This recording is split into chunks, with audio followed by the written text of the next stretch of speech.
This is part 4 of website optimization. The first part was conversion rate. I showed y'all how to find your conversion rate for the homepage in Shopify and how to analyze that. In part 2, we talked about your traffic source. So I showed you how to find that in Shopify and how to analyze that data. Part 3, which was last week, we talked about your homepage. And so all the things that your homepage needs to stand out. So this week, we're going to be talking about your collection page. Most business owners, when they create a collection page, they just title it, add the products, and they publish and they move on. And while you can do that, you are missing out on a lot of opportunity. So in today's video, I want to go through all the key elements that your collection page should have and then a recommended layout for your collection page. So when we think about our collection page, we want to think about it as a pathway for a visitor to get to the product page. And we're going to talk about your product page next week, but it's a pathway to get to the product page and hopefully make the sale on the product page. But your collection page is like an overview of, okay, they have this need. Here's all the products that meet that need. Or if you have your bestsellers collection, okay, these are all of our top products that other customers trust, and these are the products you should try first. And it's a pathway to get to the product that they're in most need of or most interested in. So the first element that you're going to want to add is a title. You want your title to stand out and still be searchable. If you have face care products, you wouldn't just title your collection face care products. You would title your collection like natural skincare products for face. Um, or you would title it like natural skincare products for sensitive skin. So when you're thinking about your title, think about what people are actually searching on Google, not just these are face care products, these are body care products. It's very important that you try to add SEO all throughout your website, not just on like blogs and whatnot. So, um, the other thing is you want to make sure it's clear, make it direct, and make it searchable. The next thing you want to have on there is a description. So your description should be relevant to the products that are going to be in that collection. And you want it to be about 2 to 3 sentences. You want it to be pointed. And again, you want it to include SEO. You want it to include those search terms that people are actually typing into Google, not just random stuff. Okay. You want to be intentional about not only the title, but also about the description. Also, another note, in your description, don't just put what the products are, put who they are for. So when someone reads the description, they can identify and be like, oh yeah, that's me. Or, oh no, this isn't for me. The next thing that you want to put on your collection page is a collection banner or an image. You don't have to do this, but this looks really nice if you have a section that has all collections. So a lot of times, like in your navigation bar, you can have, shop by collection, but then you can also have shop all collections.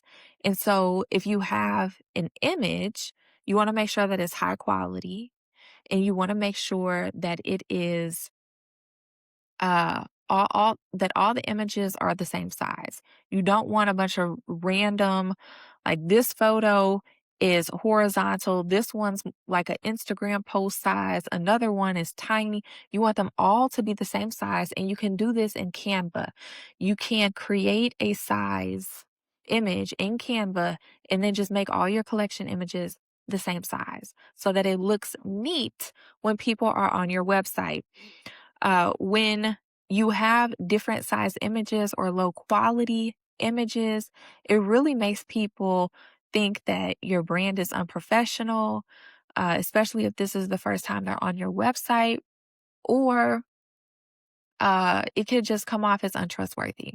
So you want to make sure that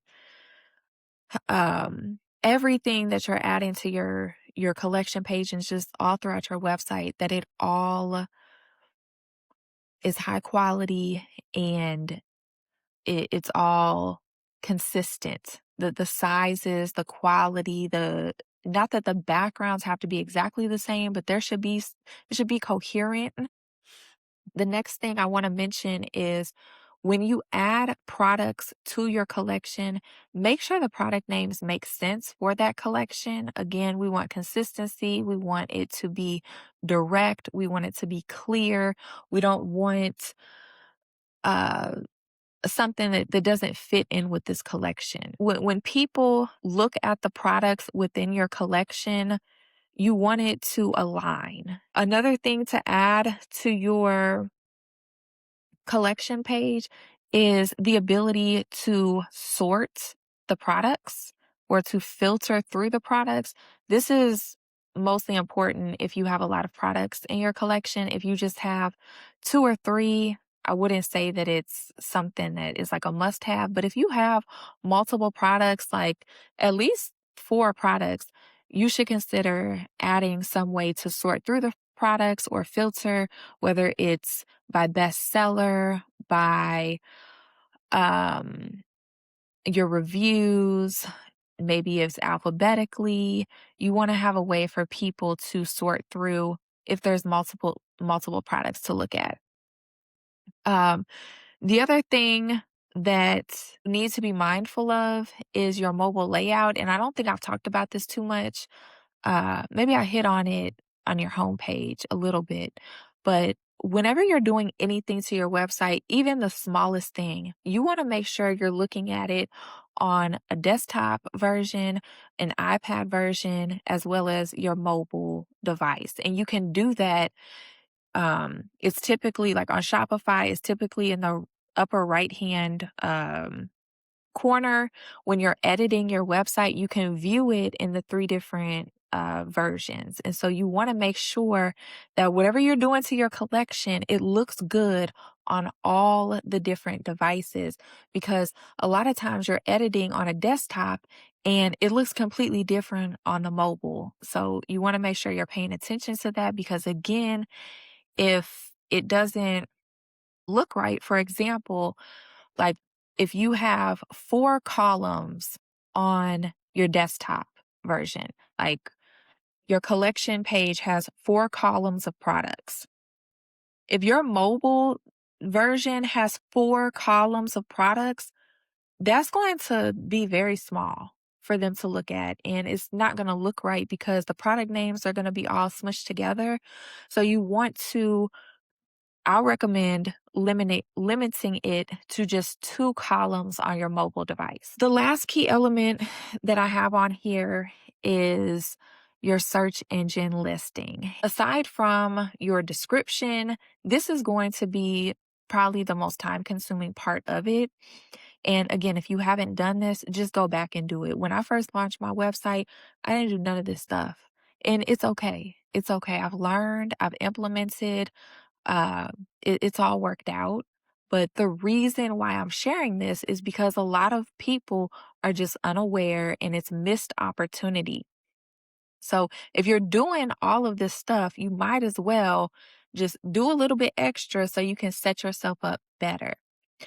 So with your engine listing, when you go into Shopify, at the bottom of their collection, there's going to be um, a spot for your page title, and there's also going to be a spot for your meta description.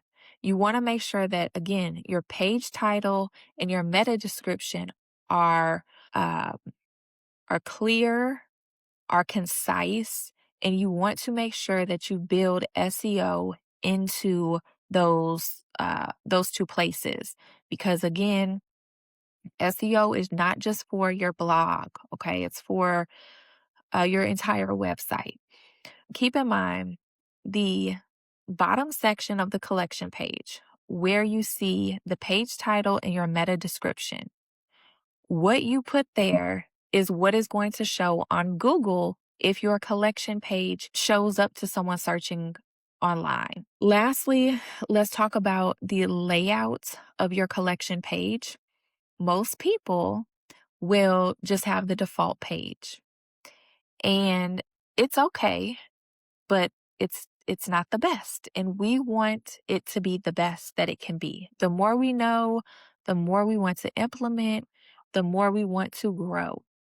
So, in Shopify, when you go to edit, all right, you're in your edit theme, you go to edit, you can edit your collection page. So you can click on your collection page, or you can create a new collection page based off the default collection page, and you can edit what your collection page looks like, because it shouldn't just be your products. That's missed opportunity. Most of my collection pages go like this. I have the collection title, so that's at the top. And then I have the collection description, and then I show my products. So what this does is a brand new person who lands on my page from maybe my uh, banner image on my homepage, or maybe they find me on Google and they click on my collection page popped up. They're going to see my title, they're going to see my description, and then the products are going to follow. And I feel like that just gives people an intro of what this is, especially if they've never came across your brand before. A lot of times we think about our website as like, oh, people have been here before. Treat your website as nobody has ever seen this before, and this is your one opportunity to give them the most information in a little tidbits, because you don't want to be overwhelming. Give it to them in a little tidbit so that they can decide whether or not they want to stay connected, join your email list. Maybe they purchase right away. But I treat it like a little intro. So you got your title, your description, your products. And then after that, I have a section of reviews. So I have all my reviews from every single customer that has ever left a review on that collection page. And that is to show the trustworthiness of my brand. I have almost 575 reviews on my retail business. So I shared this before. I believe it was last week. Judge.me is an app that I use for my reviews.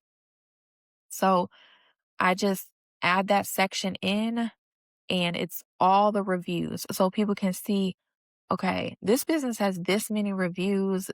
If you don't have that many reviews, that's okay. I started at zero just like everybody else did. Just start building. Start building. Under your reviews, you're going to have your email opt-in. So I have a quiz. If you are interested in building a quiz and using a quiz as a lead magnet for your website, I have a whole video on YouTube to show you how to do this.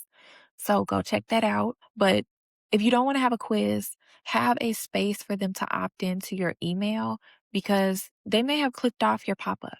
Okay, this is another opportunity for them to sign up to your email list. Maybe you don't want to do a quiz. Maybe you want to do another lead magnet if you have a free download. Perfect opportunity for you to insert it right there.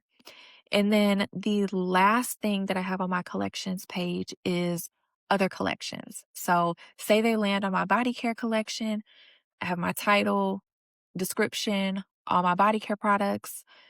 Then you see my reviews. You have an opportunity to take a quiz.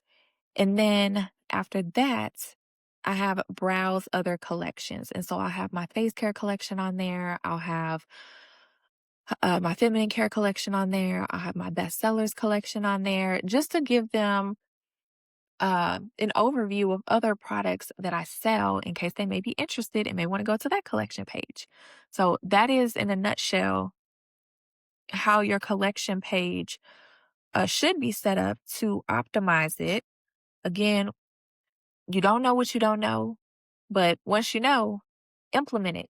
Implement it, uh, and continue to improve it. This is not a one and done thing, y'all. I've updated collection pages, I've updated product pages, I've updated my homepage more times than I can count. It's a constant process of just evolving, finding what works, doing more of that. So keep that in mind.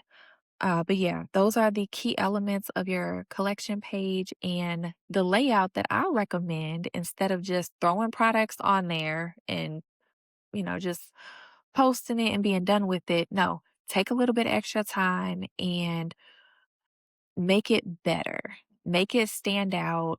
Make it like an intro. I'm telling you, if you continue to improve this, you will see growth.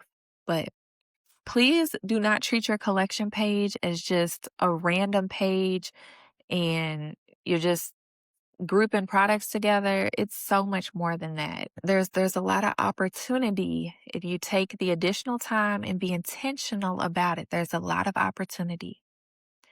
So, next week we are going to talk about your product page. I'm going to share the key elements of your product page. So, I hope you'll come back next week and listen in on that. If you need anything, let me know. I'm here to help. I love y'all and I'll see y'all later.